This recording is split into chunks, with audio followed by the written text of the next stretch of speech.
हाय, hello, नमस्कार. स्वागत आहे तुमचे माझ्या यूट्यूब चॅनलवर, ज्याचं नाव आहे अर्चना डेली ब्लॉग.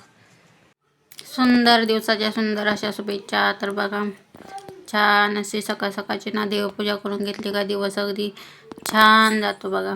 आणि सकाळचं खूप प्रसन्न वाटतं. त्यामुळे मग छान अशी देवपूजा वगैरे करून घेतली. त्यानंतर मग चहा वगैरे झाला माझा. आणि मग म्हणलं आपण रेसिपी शूट करूया. तर बघा, मी आज ना भेंडीची भाजी बनवली. अगदी हिरवीगार अशी छान भेंडी होती. अगदी मस्त मऊ लुसलुशीत होती. जास्त कडक पण नव्हती, छान होती अगदी. छान धुवून वगैरे घेतली आणि त्याचं पाणी वगैरे पुसून घेतलं. बघा, जर पाण्यासकट जर चिरली ना तर मग असं त्याला चिकटपणा जास्त येतो. मग मी थोडं धुवून पुसून वगैरे घेतली, म्हणजे त्याचं पाणी वितळून वगैरे छान घेतलं. आणि त्यानंतर मग छान अशी बारीक बारीक चिरून घेतली बघा अगदी. त्यानंतर मग थोडंसं तेल गरम करून त्यात थोडं जिऱ्याची फोडणी दिली. त्यानंतर हिरवी मिरची कट करून थोडी अगदी 4-5 मिरच्या टाकल्या त्यानंतर मग छान अशी भेंडी त्यात छान 1-2-3 मिनटं छान परतून घेतली अगदी. त्यानंतर बघा, अगदी खूप वेळ नाही, अगदी 1-4-5 मिनटात छान पटकन होऊन जाते भेंडी. आणि खायला पण खूप छान लागते, अगदी मस्त अशी. त्यानंतर बघा, थोडं अगदी शेंगदाण्याचं कूट ॲड केलं आणि 1-2 मिनटं परतून घेतली. अशा प्रकारे माझी भाजी तयार होती. त्यानंतर बघा, मला ना सकाळचं खरं तर दूध संपलं होतं.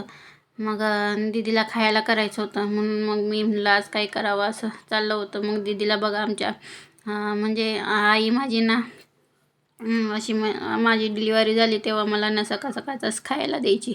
खूप हेल्दी फूड असतं आणि भूक पण शक्यतो राहते. सगळ्या जवळपास ना बाळंतणीचा आहार कसा असावा ना त्यामध्ये हे मोडतं बघा.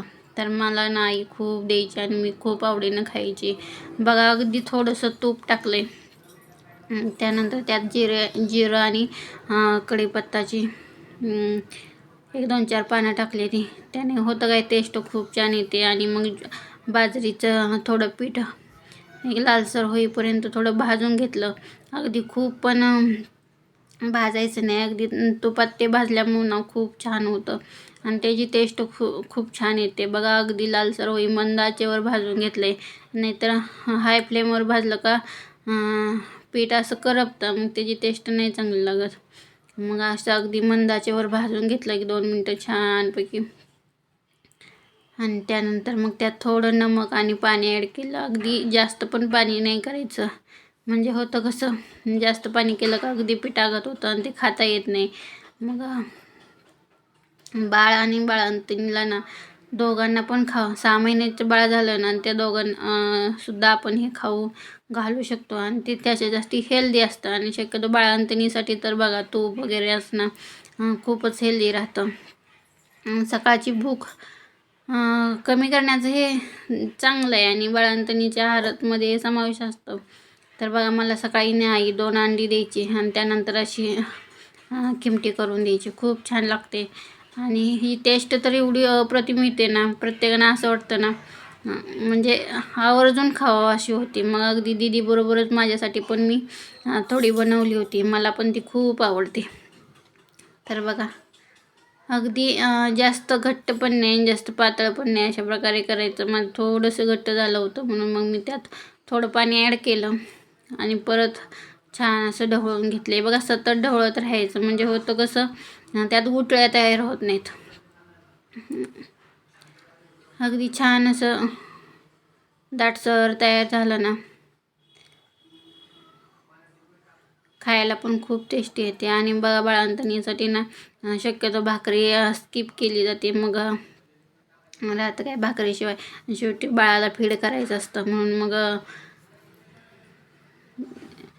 दूध तर यायला लागतं ना. मग आहार जर व्यवस्थित असेल तरच दूध येतं. मग हा बेस्ट उपाय असू शकतो की बाजरीच्या पिठाची खिमटी करणे. तर बघा, मला अशी आई करून द्यायची, अगदी छान पद्धतीने होते. त्यानंतर बघा, मी किचन ओटा वगैरे आवरून घेतला आणि दीदीला खाऊ वगैरे घातलं छानपैकी. तिनं ती खूप आवडीने खाल्ली. किचनचा ओटा वगैरे आवरून घेतला. त्यानंतर मग दादाची स्कूलची तयारी करायची होती म्हणून मग त्याला पटकन गॅसवर पाणी गरम करायला ठेवलं आणि मग स्वयंपाकाची भांडी धुवून घेतलीत बघा अगदी पटकन. अशा प्रकारे माझं सकाळचं नियोजन होतं. अगदी 8-8:30पर्यंत सगळं काम माझं झालेलं असतं बघा. अशा प्रकारचं जर माझं म्हणजे 2 मुलं सांभाळून अशा प्रकारचं नियोजन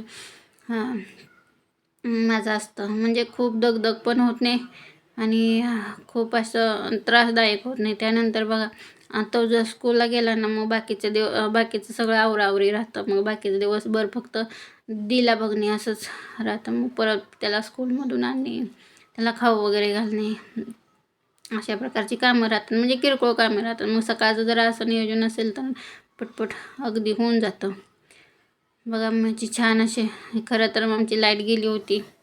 थोडा अंधार दिसतोय पण आय होप तुम्ही मला समजून घ्या. तर व्हिडिओ आवडल्यास नक्की लाईक